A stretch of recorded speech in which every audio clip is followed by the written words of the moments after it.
As you know, Congress last month passing two big pieces of legislation in response to the coronavirus outbreak. It's hard to keep up with it all that's in it. Our investigative reporter Brendan Kirby, though, joining us now live with some answers. And Brendan, let's start with those direct payments. When will people start to see those checks? Well, Byron, most are going to come in the middle of this month, although it will take longer if you don't have direct deposit. Alabama Senator Doug Jones has been pushing the Treasury Department to expedite that process, and he suggests sending debit cards to people without direct deposit instead of physical checks.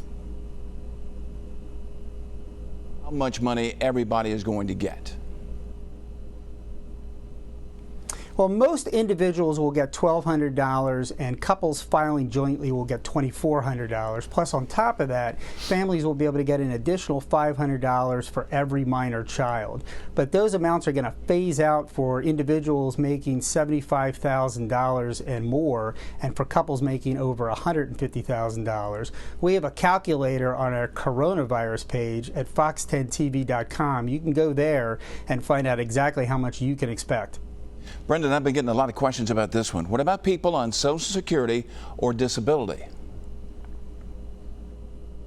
Yeah, I've heard the same thing, and the answer is yes. If you're on Social Security or disability, as long as you can't be claimed as a dependent by somebody, then you're eligible as well. The IRS is going to go off of the tax returns that were filed this year, or if you haven't filed yet, then last year's return. Senior citizens who don't make enough to file taxes might not get their checks for a while, so people in the IRS are encouraging people, go ahead and get that return from this year in if you can, and that will expedite the money coming. All right, there are some people who will not get any money. Share with us who they might be.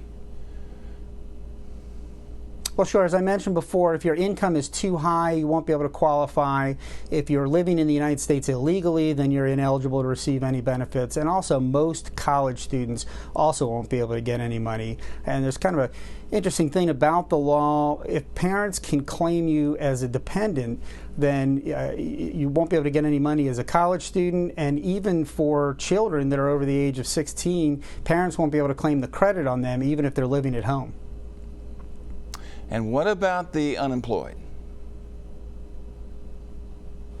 Well, Byron, the system is still jammed, and what the State Department of Labor is saying is go ahead and apply online. It could take up to 3 weeks to process those claims, but the money will be paid retroactively. And if you'll recall, there's a $275 maximum weekly benefit in the normal state retirement, or unemployment rather, and the feds are going to add an additional $600 a week on top of that.